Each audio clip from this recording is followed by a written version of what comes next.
어머니, 제발 제 체면 좀 깎지 마십시오. 장인어른, 장모님도 계시지 않습니까?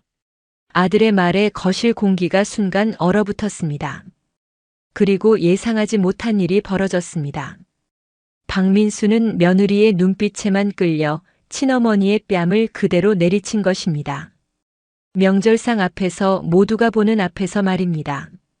눈물조차 삼킨 어머니는 결국 집 밖으로 쫓겨났습니다. 하지만 아무도 몰랐습니다. 그날 저녁 아들이 던진 그 뺨 한 대가 오히려 모든 것을 뒤집는 시작이 될 줄은. 어머니, 제발 체면 좀 깎지 마십시오. 여기 장인어른, 장모님도 계시지 않습니까? 박민수의 차갑고도 단호한 목소리가 거실 공기를 송두리째 얼려버렸습니다. 차려진 명절 음식과 웃음소리가 어우러져야 할 자리였지만 그의 한마디에 순간적으로 대화는 끊기고 얼굴빛은 굳어졌습니다. 숟가락을 쥔 손이 미세하게 떨리던 박수님은 말문이 막힌 듯 아무 대꾸를 하지 못했습니다. 그 옆에서 며느리 윤지영은 억울한 기색을 지으며 한숨을 내쉬었습니다. 민수 씨, 괜찮습니다. 제가 잘못해서 그런 거니까요. 장인어른, 장모님께는 제가 따로 말씀드리겠습니다. 그 말투는 겉으로는 사려 깊은 듯 들렸지만 누구라도 조금만 귀 기울이면 그 안에 담긴 속내를 읽어낼 수 있었습니다. 시어머니를 가볍게 여기고 주변의 어머니의 체면을 깎아내리려는 교묘한 의도가 분명하게 느껴졌습니다. 박민수는 어머니를 노려보았습니다. 표정은 이미 분노로 달아올라 있었습니다. 어머니, 도대체 왜 이러시는 겁니까? 말씀을 좀 곱게 하셔야죠.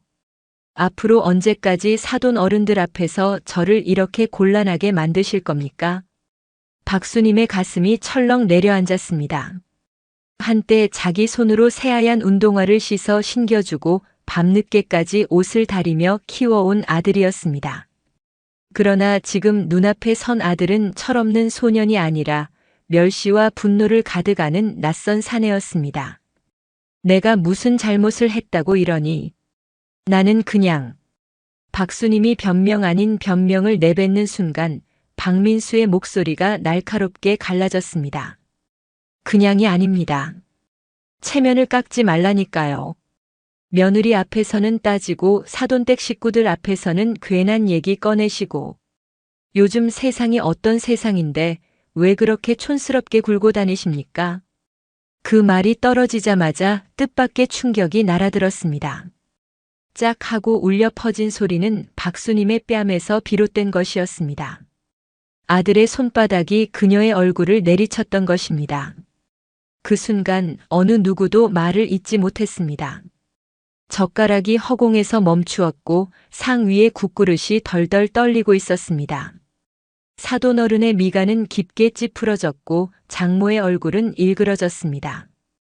그러나 아무도 그 상황을 바로잡지 못했습니다. 윤지영이 고개를 숙이며 올린 목소리가 조심스럽게 흘러나왔습니다. 민수 씨, 너무 화내지 마세요. 어머님도 속상하셔서 그러신 거예요. 그러나 그 말은 기름을 부은 격이었습니다. 박민수의 시선은 여전히 차갑게 어머니를 향했습니다. 그는 손에 쥔 숟가락을 거칠게 집어들어 뺏듯 내동댕이 쳤습니다. 어머니, 다시 말씀드립니다. 제발 제 체면을 깎아먹지 마십시오. 이런 식이면 나가십시오. 당장 나가셔야 합니다. 박수님은 귀를 의심했습니다. 그 입에서 흘러나온 단어들이 믿기지 않았습니다. 이제껏 자신이 평생 의지하며 살아온 아들이 명절 상 위에서 온 가족이 지켜보는 앞에서 자신을 집 밖으로 내쫓고 있었습니다. 거실은 숨죽인 정적에 휩싸였습니다. 누구도 말을 하지 않았습니다. 모두의 시선이 박수님에게 쏠려 있었지만 그 속에는 동정이나 지지가 아니라 불편한 피곤함만이 담겨 있었습니다. 박수님은 천천히 손을 뻗어 숟가락을 들어 올리려 했습니다. 그러나 손끝은 떨렸고 젓가락은 바닥으로 미끄러지며 차갑게 울렸습니다. 그녀의 눈가에는 눈물이 고였지만 이 자리에서 흘려낼 수는 없었습니다. 그 순간 흘리면 모든 것이 더 초라해질 뿐이었습니다. 쾅 하고 현관문이 닫히는 소리가 등 뒤에서 울려 퍼졌습니다. 늙은 몸이 휘청했고 의식마저 아득하게 희미해졌습니다. 그 소리는 단순히 철문이 닫히는 소리가 아니었습니다. 자신이 살아온 70년 세월, 아들과 함께 쌓아 올린 시간들이 무너져 내리는 모진 구렁텅이 같았습니다. 박수님은 작은 손가방을 끌어안은 채 복도에 서 있었습니다. 싸늘한 겨울 바람이 문틈으로 스며들어 손끝을 파고들었고 희미하게 들려오는 며느리의 목소리가 귓등을 아리게 찔렀습니다. 민수 씨, 너무 심하셨어요. 그렇지만 어머님도 정말 좀 심하시잖아요. 이제 우리도 편하게 살아야죠. 박수님의 눈망울에 쓰라림이 차올랐습니다. 주위 아파트 불빛은 하나같이 따뜻해 보였고 아이들의 웃음소리가 가끔 복도에 울렸습니다. 그러나 그녀에게는 모두 낯설고 멀기만 했습니다. 천천히 발걸음을 옮겼습니다. 계단을 내려오는 발자국은 무겁고 힘겨웠습니다. 지금 이 순간 세상 모든 문이 자신에게 닫히는 것처럼 느껴졌습니다. 철문이 닫히는 둔탁한 소리가 복도를 길게 울렸습니다. 박수님은 손가방을 움켜쥔 채 차가운 바닥에 그대로 서 있었습니다. 발목은 얼어붙은 것처럼 움직이지 않았고 몸은 바람 앞에 서 있는 낡은 갈대 같았습니다. 아까 귀에 꽂힌 아들의 마지막 말은 여전히 귓속에서 울리고 있었습니다. 나가십시오. 당장 나가세요. 가슴을 움켜잡았지만 뛰는 맥박은 진정될 줄 몰랐습니다. 아들 입에서 흘러나온 그 말은 단순한 휘두름이 아니라 평생 살아온 모든 시간을 지시기는 칼날이었습니다. 안쪽 거실에서는 희미한 대화 소리가 새어나왔습니다. 민수 씨, 아까는 너무 심하셨어요. 그래도 어머님이신데. 심하다니 지영아. 내가 얼마나 힘들어하는데 내가 가만히 있어야 하냐. 어머니도 이제 현실 좀 아셔야 한다고. 윤지영의 목소리는 겉으로는 사려 깊은 듯 했지만 속내는 분명히 달랐습니다. 마치 자신이 피해자인 양은근이 기울어진 상황을 굳히려는 수작 같았습니다. 박수님은 더 이상 듣고 서 있을 수 없었습니다. 발걸음을 떼었지만 걷는 것인지 끌려가는 것인지 알 수 없을 만큼 비틀거렸습니다. 엘리베이터 앞에 다다르자 거울 속 자신의 모습이 비쳤습니다. 화장이 번진 얼굴, 떨리는 턱, 눈가의 주름 사이에 눈물이 고여 있었습니다. 이대로 주저앉아 오열하고 싶었지만 나이 든 사람이 흘리는 눈물은 누구도 알아주지 않는다는 사실을 수님은 오래전부터 알고 있었습니다. 평생 그렇게 살아왔습니다. 아파트를 나서자 차가운 바람이 목덜미를 파고들었습니다.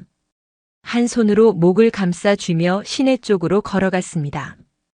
발걸음은 무겁고 어딘가 갈 곳도 없었지만 어쩐지 집으로 돌아가고 싶지는 않았습니다.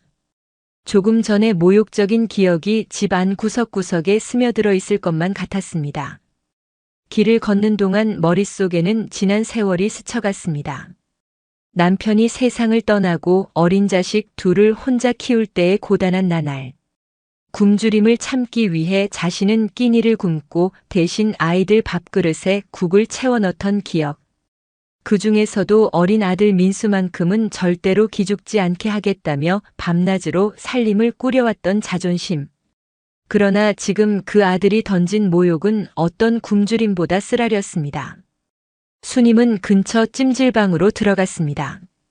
이미 늦은 시간이라 카운터 직원은 무심히 수건과 옷을 건네주었습니다.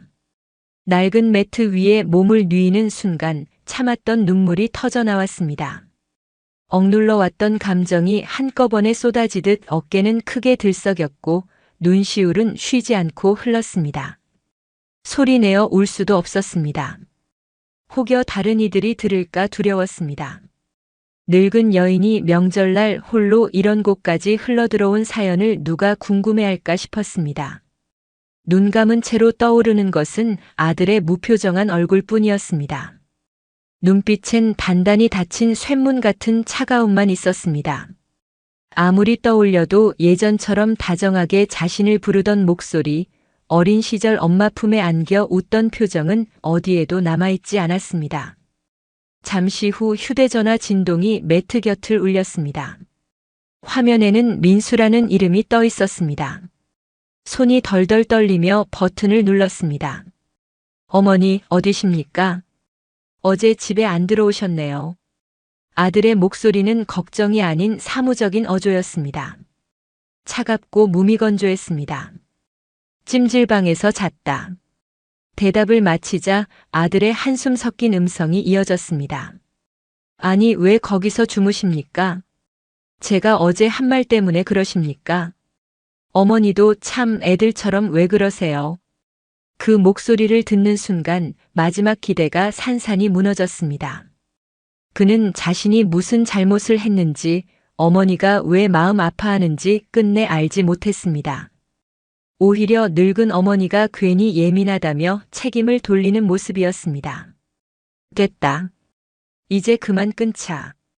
짧게 내뱉은 말과 함께 통화를 끊자 가슴이 싸늘하게 굳어갔습니다. 수님은 그제야 깨달았습니다. 아들은 어머니의 진심이나 상처에는 눈길조차 주지 않았습니다. 오직 체면 그리고 며느리의 말만 귀 기울이는 아들이 되어 있었습니다. 찜질방 천장 불빛이 눈부셨습니다. 눈을 감아도 어제 맞은 뺨이 욱신거렸습니다. 그 따가움은 단순히 손바닥 자국이 남긴 통증이 아니었습니다. 평생을 헌신한 삶이 헛되이 돌아온 현실의 통증이었습니다. 박수님의 몸이 잔뜩 웅크러졌습니다. 조용히 중얼거렸습니다. 그래, 이제 끝이구나. 내 인생은 여기서 끝이로구나. 눈물은 말라붙어 갔지만 가슴 한구석에서는 새로운 무언가가 움트고 있었습니다. 배신당한 상처가 서서히 차갑게 굳어지며 앞으로를 살아내야 할 어떤 결심으로 변하고 있었습니다. 다음 날 아침 박수님은 떨리는 발길로 시장 입구에 섰습니다. 전날 밤 찜질방에서 겨우 눈을 붙였지만 머리는 쑤셨고 눈은 퉁퉁 부어 있었습니다. 지나가는 사람들의 눈빛이 다 자신을 향하는 듯 느껴졌습니다. 혹여 누군가 어제 며느리 집에서 쫓겨난 노인이라고 수군거리는 것 같아 귀가 화끈거렸습니다.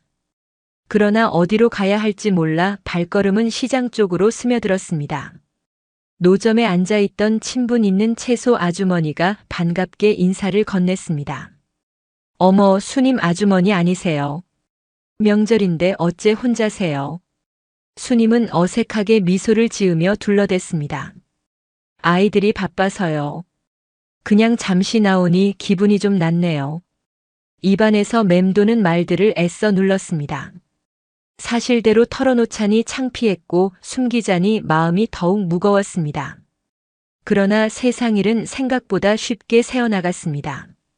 아주머니, 우리 동네 사람들 사이에 말이 좀 돌더라고요. 며느리 되시는 분이 요즘 어머니 재산 때문에 속을 많이 끓였다면서요. 재산이라니요. 아휴, 그냥 소문이겠죠. 그런데 어제도 사람들이 며느리가 장 보는 데서 그런 얘기 흘리더라고요. 어머님 아파트 결국 민수 씨 명의로 돌려야 하지 않겠냐고 말이죠. 박수님의 심장이 철렁 가라앉았습니다. 어제 밥상머리에서 느꼈던 그 불편한 시선과 며느리의 태도가 단순한 감정 싸움이 아니었음을 깨달았습니다. 그 모든 상황 뒤에는 분명 숨겨진 의도가 있었습니다. 아파트를 넘기라는 말, 체면을 깎는 말투, 그리고 결국 아들의 따귀까지. 하나하나 맞추어 보면 하나의 퍼즐처럼 이어졌습니다. 수님은 조용히 고개를 숙였습니다. 눈물이 왈칵 쏟아지려 했습니다. 그때 마침 근처를 지나던 동네 지인 조만호가 손을 흔들었습니다. 수님아. 잘 지내나 했더니 얼굴이 왜 그래? 어디 아픈 건 아니지? 아니야, 별일 없어. 근데 내가 들은 얘기 맞는지 모르겠다만 내 며느리가 요즘 많이 바쁘다지. 명절 준비도 거의 장모님이 다 하고 너는 뒷일만 한다더라. 수님은 대답을 삼켰습니다. 사실 그대로였습니다. 매해 명절이면 손수 다듬은 나물, 직접 짜온 참기름을 바리바리 싸들고 갔지만 며느리는 항상 탐탁지 않아 했습니다. 부엌 안에서는 사돈댁 어머니가 중심에 앉아 있었고 자신은 늘 심부름꾼처럼 서 있었습니다. 그때 머릿속에서 오래전의 기억이 불현듯 떠올랐습니다. 남편이 세상을 떠난 직후 괴로운 날들을 버티기 위해 모아두었던 땅 문서들이었습니다. 충청도 외진 시골의 허허벌판, 남들은 쓸모없다고 했던 논밭과 땅 몇 조각, 누구에게도 말하지 않고 장롱 속 깊이 넣어둔 그 종이 꾸러미. 그것은 자신이 유일하게 가진 자존심이자 최악의 순간 버팀목이 되어줄 작은 성이었습니다. 그 비밀은 아들조차 알지 못했습니다. 며느리가 아무리 집안일을 캐묻고 재산 이야기를 떠도는 한 절대 그 땅만은 모를 것입니다. 수님은 조용히 가슴께를 움켜쥐었습니다. 그 낡은 종이들이 지금까지는 의미 없는 문이었을지 몰라도 어쩌면 앞으로 자신의 삶을 지탱할 단 하나의 증거가 될지도 모른다는 생각이 스쳤습니다. 점심 무렵 다시 찜질방으로 돌아온 수님은 장롱 속에서 꺼내두었던 기억을 떠올리며 한숨을 내쉬었습니다. 어제의 모욕은 분명 도저히 지워지지 않을 상처였습니다. 하지만 동시에 며느리의 속내를 알게 된 순간 마음 한쪽에서는 불길 같은 것이 서서히 타오르기 시작했습니다. 그래, 이제는 내가 가만히 당하고만 있지는 않겠다. 수님은 거울 앞에 서서 주름진 얼굴을 마주 보았습니다. 눈가에 어린 눈물 자국을 지워내며 동작은 확고했습니다. 더 이상은 그들의 꼭두각시로 남지 않겠다고 마음속으로 또박또박 다짐했습니다. 박수님은 명절 연휴가 끝나갈 무렵 마음을 진정시키기 위해 집으로 돌아왔습니다. 현관을 열고 들어서는 순간 공기마저 무거웠습니다. 좁은 베란다 창으로 스며드는 햇살은 따뜻했지만 방 안은 싸늘했습니다. 낡은 장롱 앞에 앉아 한참을 망설였습니다. 깊숙한 서랍 안 오래된 보자기에 쌓여있는 무언가가 자신의 손길을 기다리고 있었기 때문입니다. 조심스레 보자기를 풀어내자 누렇게 바랜 종이들이 모습을 드러냈습니다. 세월이 만든 얼룩과 구겨진 모서리가 쓸쓸하게 빛났습니다.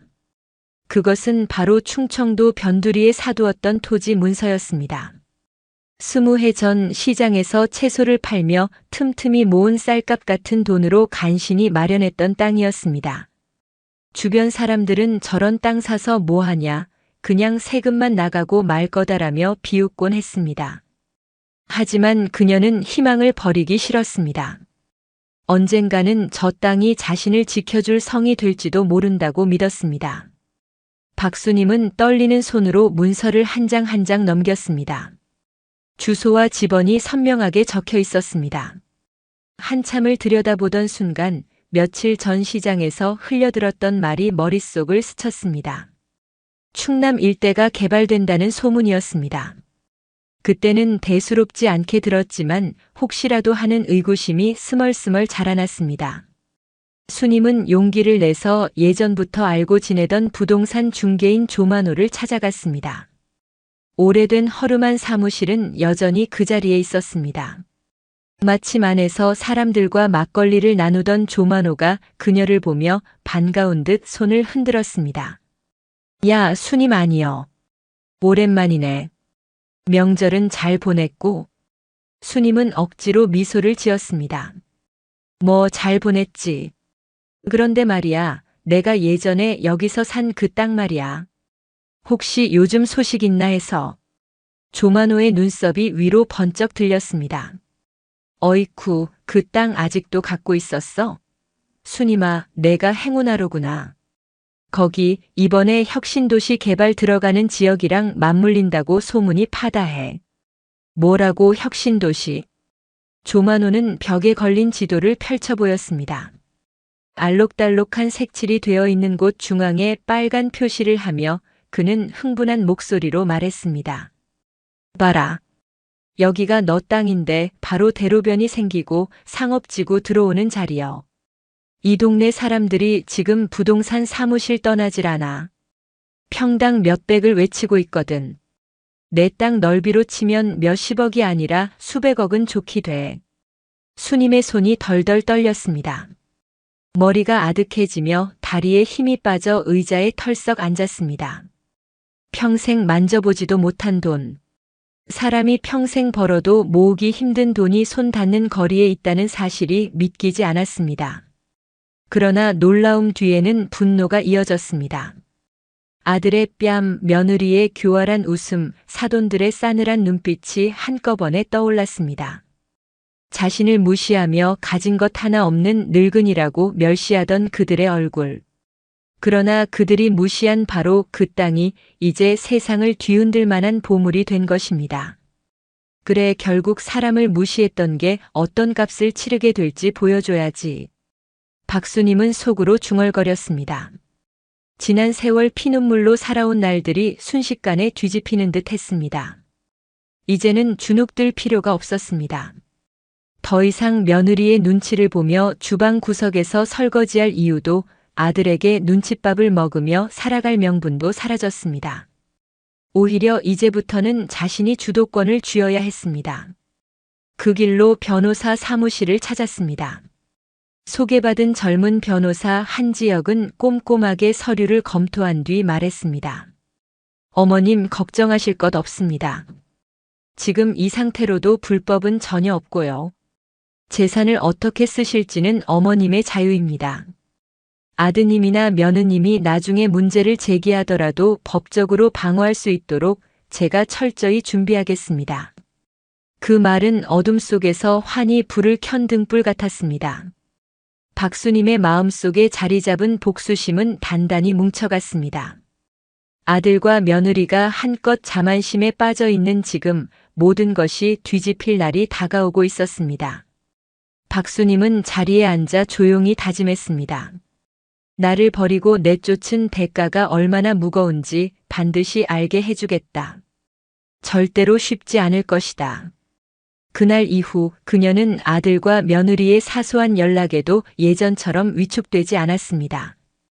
오히려 차분하게 받아치며 그들의 움직임을 지켜보기만 했습니다.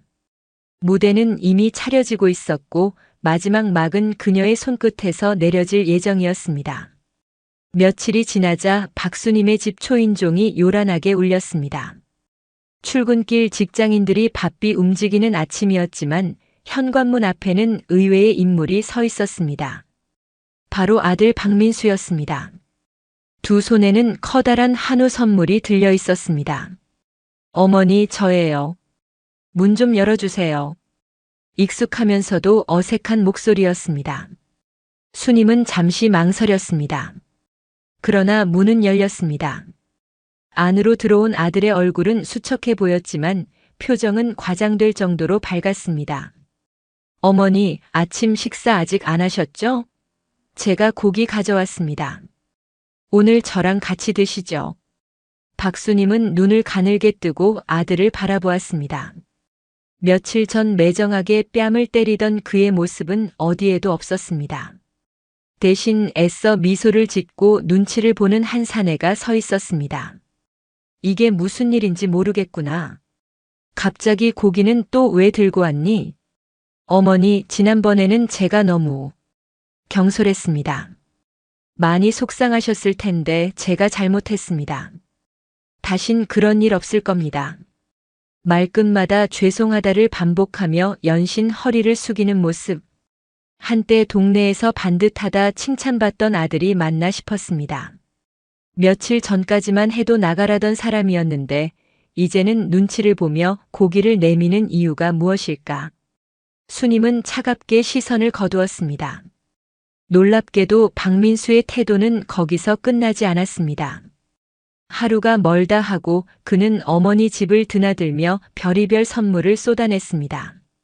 봉투를 내밀며 용돈이라 했고 주말이 되면 외식하자며 고급 식당 예약증을 흔들었습니다. 어머니, 여기 고깃집인데 유명하다더군요. 몸 보신도 되실 겁니다. 어머니, 날씨도 좋은데 저랑 드라이브나 다녀오시죠. 심지어 평소 전화조차 잘 받지 않던 며느리 윤지영도 목소리를 바꾸어 전화를 걸어왔다. 어머님, 요즘 식사는 잘하고 계시죠? 이번에 저희가 좋은 건강제를 구했는데 어머님께 드리려고요. 어머님, 이번 주에는 같이 백화점에 가요.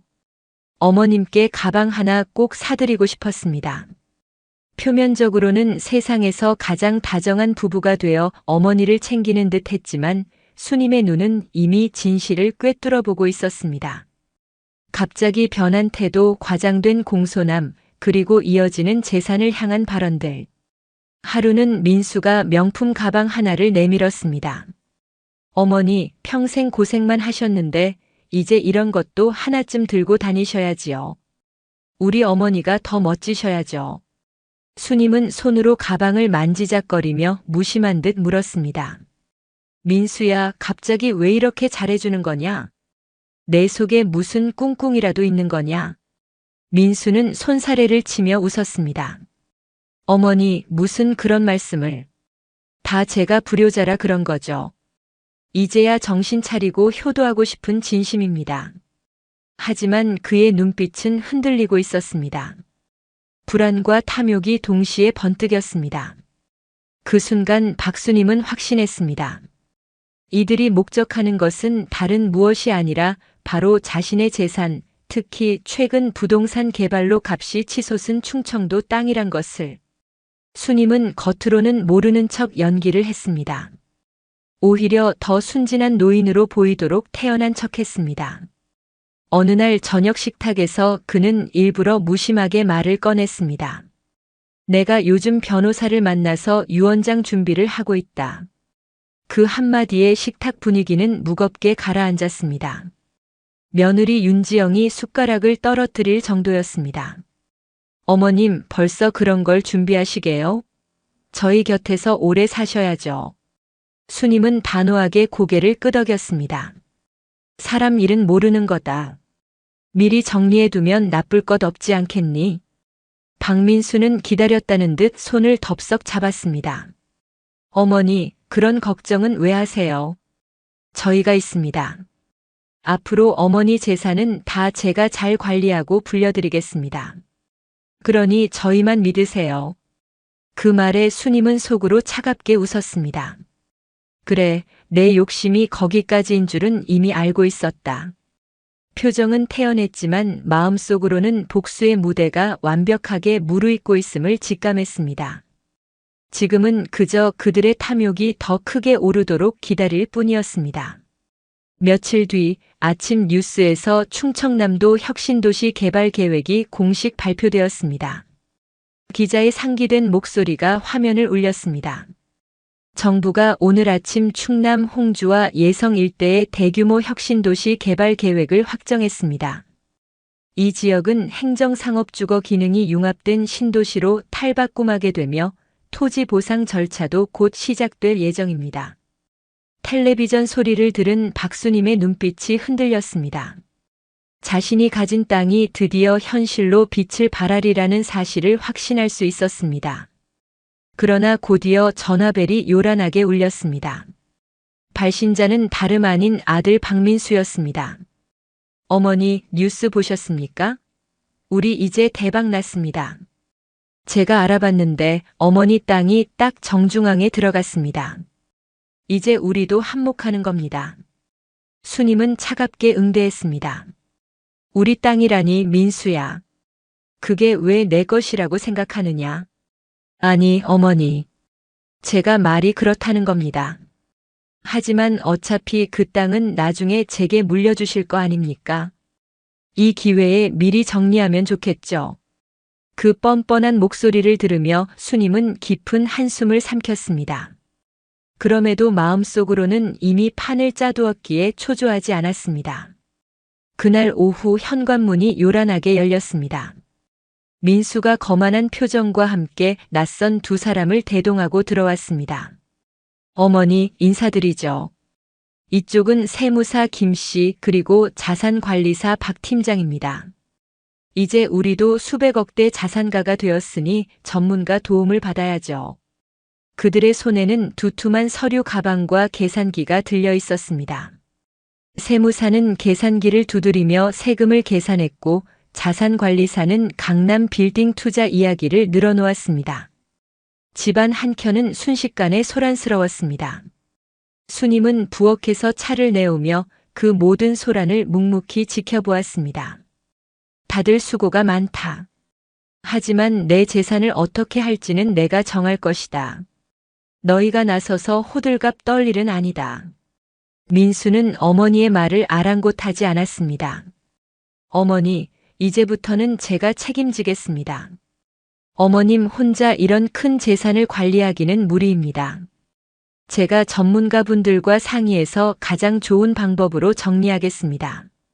그 말에 윤지영이 고개를 끄덕이며 거들었습니다. 맞습니다, 어머님. 이제 편히 쉬세요. 앞으로는 저희가 다 준비하겠습니다. 수님은 속으로 냉소했습니다. 그들의 탐욕이 이제는 얼굴에 그대로 드러나 있었습니다. 그러나 겉으로는 그저 태연하게 미소를 지었습니다. 그래, 내가 그렇게 생각한다면 그러려무나. 나도 이제 늙어서 계산하는 게 귀찮기는 하지. 말은 그렇게 했지만 이미 그녀는 변호사 한지혁과 함께 모든 법적 장치를 마련해 둔 터였습니다. 며칠 전 땅 소유권 전부를 신탁회사로 이전하는 계약을 체결했기 때문에 아들과 며느리가 손댈 방법은 없었습니다. 그날 밤 수님은 낡은 서류 상자를 다시 꺼내 들었습니다. 그러나 이번에는 단순히 위로를 얻기 위함이 아니었습니다. 이미 소유권이 자신의 손을 떠났다는 것을 알면서도 상자를 열어보는 순간 마음속에 확신이 차올랐습니다. 이제 내 인생은 더 이상 남의 눈치에 휘둘리지 않는다. 그리고 다음 날 수님은 일부러 아들과 며느리가 흘려듣도록 통화하는 신용을 했습니다. 휴대폰을 귀에 대고 또렷이 말했습니다. 네, 변호사님. 네, 땅 매각은 잘 진행되고 있죠. 세금 문제는 꼼꼼히 챙겨주시기 바랍니다. 저는 변호사님만 믿습니다. 방 안에서 이 대화를 엿들은 아들과 며느리의 눈빛이 탐욕으로 반짝였습니다. 그들이 더욱 집요하게 다가올수록 수님의 마음은 오히려 단단해졌습니다. 더 높이 욕망의 사다리를 오르게 해야 추락할 때의 충격이 크게 다가올 것이 분명했기 때문입니다. 늦은 저녁 모두가 떠난 뒤 혼자 남은 거실에서 수님은 중얼거렸습니다. 그래, 이제 덫은 준비되었다. 너희가 스스로 걸려들 날만 기다린다. 저녁 무렵 도심의 한정식집 안쪽 방에 고요한 긴장감이 흐르고 있었습니다. 낮은 등불 아래 박수님은 단정한 옷차림으로 앉아 있었습니다. 눈빛은 흔들림이 없었습니다. 곧이어 아들 박민수와 며느리 윤지영이 들어왔습니다. 두 사람의 얼굴에는 잔뜩 흥분과 기대가 묻어 있었습니다. 어머니, 이렇게 좋은 데로 부르신 걸 보니 드디어 중요한 말씀을 하시려는 거겠죠?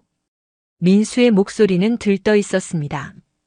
윤지영은 특유의 가식적인 미소를 지으며 덧붙였습니다. 어머님, 저희도 준비하고 왔습니다.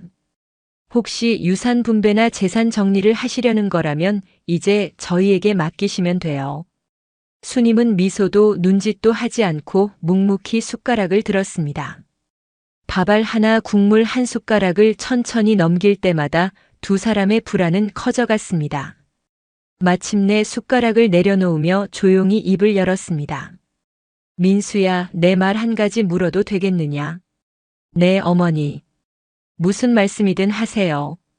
만약에 말이다. 내가 가진 땅이 사실은 쓸모없는 땅이었다면 그래도 너는 오늘처럼 내 곁에 있었겠느냐? 그 한마디에 민수와 지영의 얼굴은 굳어졌습니다. 대답이 잠시 늦어지자 수님은 담담히 고개를 끄덕였습니다. 역시 내가 알던 대로구나. 그 순간 변호사 한지혁이 서류 가방을 열어 두툼한 계약서를 식탁 위에 올려놓았습니다. 차갑게 가라앉은 목소리가 방 안 가득 울렸습니다. 박민수 씨, 윤지영 씨. 지금부터 들으실 이야기는 매우 중요합니다. 현재 박수님 여사님 명의로 되어 있던 충청도 홍주와 예성 일대 토지는 지난달 이미 전부 신탁으로 이전되었습니다. 따라서 두 분을 포함한 그 누구도 재산에 대한 권리를 주장할 수 없습니다. 민수는 벌떡 일어나 외쳤습니다. 무슨 소리십니까? 우리 어머니가 저랑 상의도 하지 않고 어떻게 그런 결정을 하실 수 있습니까? 이게 다 무효 아닙니까? 그러자 수님이 차갑게 말을 끊었습니다. 내 재산을 내가 마음대로 하는데 내 허락이 왜 필요하냐? 언제부터 내 인생의 주인이 내가 되었더냐? 윤지영도 목소리를 높였습니다. 어머님, 저희가 얼마나 애썼는지 아세요? 민수 씨가 얼마나 어머님 재산 지켜드리려고 애태웠는지 아세요? 애썼지. 내 돈으로 내가 외제차 사고 강남 아파트 모델하우스를 돌아다니느라 참 애썼더군. 수님의 비웃음이 방 안을 가득 채웠습니다. 민수의 얼굴은 붉게 달아올랐습니다. 그러나 변호사의 다음 말은 그의 마지막 자존심마저 무너뜨렸습니다. 그리고 신탁계약에 따라 토지 처분 대금은 박수님 희망재단 설립 기금으로 전액 사용될 예정입니다. 여사님께서는 평생 자신과 같은 노인들을 위해 모든 재산을 쓰시기로 결정하셨습니다. 민수의 다급한 목소리가 울렸습니다. 안 됩니다. 저도 아들인데 최소한 제 몫은 있어야 하지 않습니까? 법적으로 유류분이라는 게 있잖아요. 수님은 품속에서 하얀 봉투 하나를 꺼내더니 무심히 밀어놓았습니다. 내 몫은 거기 있다. 민수는 덜덜 떨리는 손으로 봉투를 열었습니다. 그 안에는 빳빳한 5만원권 20장 단 100만원이 들어있었습니다. 순간 그의 얼굴이 경악으로 일그러졌습니다. 이게 뭐예요? 어머니, 이게 제 몫이라고요? 그래. 그것이 내 효도의 값이고 내 아들에게 줄 마지막 정리다. 민수는 무릎을 꿇고 울부짖었습니다. 어머니, 잘못했습니다. 제발 이번 한 번만 용서해 주십시오. 다신 안 그럴 겁니다. 제가 정말 정신을 못 차렸습니다. 그러나 수님은 자리를 박차고 일어나 말을 남겼습니다. 늦었다. 너는 오늘 돈을 잃은 것이 아니다. 너는 오늘 평생 너만 바라본 어머니를 잃은 것이다. 그 한마디는 비수보다 깊게 아들의 심장을 찔렀습니다. 윤지영의 얼굴은 일순 새파랗게 질렸고 사위가 무너져 내린 장면은 더 이상 변명으로 가릴 수 없었습니다. 수님은 떨림 없는 걸음으로 방을 나섰습니다. 등 뒤에서는 아들의 절규와 며느리의 울음소리가 뒤섞여 울렸습니다. 그러나 마음속은 오히려 고요했습니다. 수십 년 한을 풀어내는 단죄가 이루어진 순간이었기 때문입니다. 한정식 집을 나서는 순간 박수님의 어깨를 스치던 밤바람은 이상하리만치 따뜻했습니다. 방 안에서 울부짖는 아들의 절규는 여전히 귓가에 맴돌았지만 이제는 마음을 흔들지 못했습니다. 오히려 그 소리마저 묘한 해방감으로 바뀌고 있었습니다. 긴 세월 동안 속박되었던 족쇄가 풀린 듯 숨이 가볍게 내쉬어졌습니다. 며칠 뒤 서울 시내 한 호텔 대연회장에 수많은 기자가 모였습니다. 현수막에는 굵은 글씨로 박수님 희망재단 출범식이 적혀 있었습니다. 단정한 흰색 한복을 차려입은 박수님이 단상에 올라섰습니다. 플래시 세례가 쏟아졌습니다. 저는 평생 시장에서 허드렛 일을 하며 살아왔습니다. 남편을 일찍 잃고 아이들을 키우며 가진 거라곤 아들과의 희망뿐이었습니다.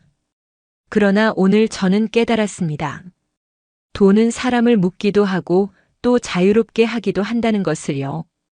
이제 제 재산은 저와 같은 어려운 노인들을 위해 쓰고자 합니다. 이것이 저의 마지막 선택입니다. 목소리는 떨림이 없었습니다. 기자들의 얼굴에는 놀라움과 감동이 동시에 서려 있었습니다. 박수님은 미소 지으며 단상을 내려왔습니다. 그 순간 경호원을 뚫고 달려드는 한 인물이 있었습니다. 바로 아들 박민수였습니다. 그는 무릎을 꿇고 울부짖었습니다. 어머니, 제가 잘못했습니다. 단 한 번만 더 기회를 주십시오. 돈 때문이 아니라 이제야 어머니의 소중함을 알았습니다. 박수님은 그 모습을 묵묵히 바라보다가 조용히 입을 열었습니다. 너는 이미 기회를 가졌다. 하지만 스스로 그 기회를 버렸다. 이제는 내 아들이 아니라 한 사람의 낯선 사내일 뿐이다. 그 말은 마지막 단절이자 냉정한 선고였습니다. 경호원들이 민수를 부축해 끌어냈습니다.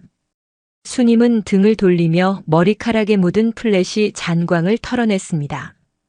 마음은 호수처럼 고요했습니다. 시간은 흘렀습니다. 몇 달 후 그녀는 최고급 실버타운에서 새로운 일상을 맞이했습니다. 아침 햇살을 받으며 수영을 배우고 오후엔 서예 교실에서 붓글씨를 쓰며 지냈습니다.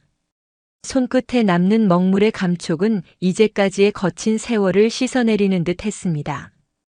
저녁이면 같은 연배의 이웃들과 차를 마시며 담소를 나누었습니다. 그곳에는 눈치도 멸시도 눈물도 없었습니다. 또한 희망재단 이사장으로서 활동을 이어갔습니다. 그녀는 매주 무료 급식소에 찾아가 직접 밥을 퍼주고 외롭게 살아가는 노인들의 손을 잡아주었습니다. 그들의 굳은 살 박힌 손길을 잡을 때마다 젊은 시절 자신의 고단한 그림자가 겹쳐져 눈시울이 붉어졌지만 이제는 그것이 아픔이 아니라 보람이 되었습니다. 어느 날 지인이 전해준 소식은 씁쓸했습니다. 아들 박민수는 회사에 사표를 던지고 무리하게 투자했다가 빚더미에 올랐다고 했습니다. 외제차도 빼앗겼고 결국 윤지영과는 갈라섰다고 했습니다. 지금은 막노동판에서 힘겹게 일하며 하루하루를 겨우 버틴다고 했습니다. 그 말을 듣던 순간 박수님의 가슴 어딘가가 저릿했습니다. 분노와 증오 속에서도 결국 아들은 아들이었습니다. 그러나 오래 고민하지 않았습니다.